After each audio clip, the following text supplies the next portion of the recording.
It seems like everyone in Seattle has a story about Beth's Cafe. Well, there's a lot of memories.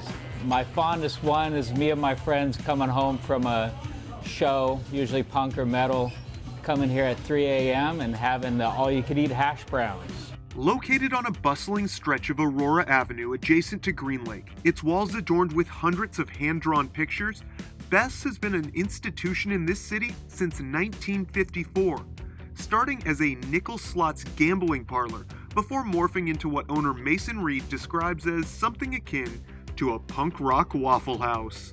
Somebody said that a long time ago, that it's Beth's is one of the only places in the world where you can see a guy who's just getting done with his night, having drunk biscuits and gravy at 4 or 5 in the morning, and a guy who's suited up and on his way to work, having biscuits and gravy and drinking coffee, sitting next to each other and having a conversation, Mason took the reins here in January 2024 after being approached by its longtime owner. It was kind of presented to me like either it's gonna be you or we're just gonna let it die.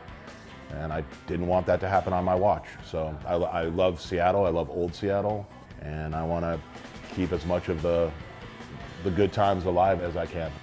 All right, 6-egg omelet. Are we sharing? Kinda? No? Okay. Waffle? How about some syrup? A former touring musician who first fell in love with Beth's years ago during his frequent stops in Seattle, Mason also co-owns Tim's Tavern in White Center.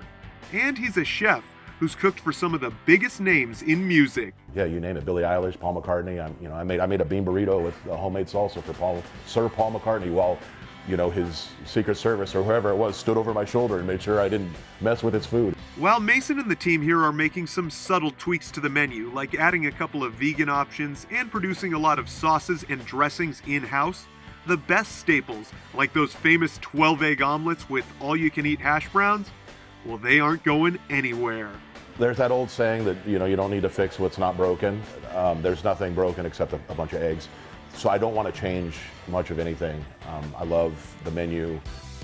Mason, what do we got in front of us, man? This is quite the spread. Yeah, it is. Okay, we got the world famous triple bypass. This is a 6-egg omelet, so it's the half size. This is just it's the size of my head. The starter version.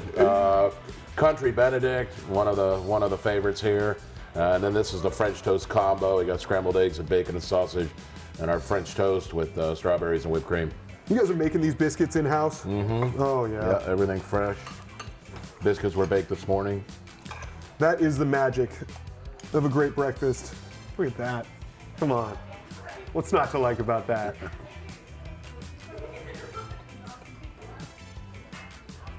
That's the way to start your day right there, man. That is. Or maybe end your day right. That's right. End your late night. Yes, Beth's Cafe is singular, a Seattle one of one. It's a place where folks commune over coffee and nurse hangovers with hash browns. If these walls could talk, man, they would have some stories to tell. And even now, some 7 decades in, there are still more stories to come. I just want everyone to know that we're here to stay, and it's the same old place. I'm not trying to reinvent the wheel here at all. All I'm trying to do is protect and preserve the cafe that we've all grown up with and learned to love throughout the years. Beth's is bigger than me, it's bigger than all of us. It is a giant institution, and I'm honored and humbled to be the guy that gets to carry the torch. For Seattle Refined, I'm Brandon Bernstead.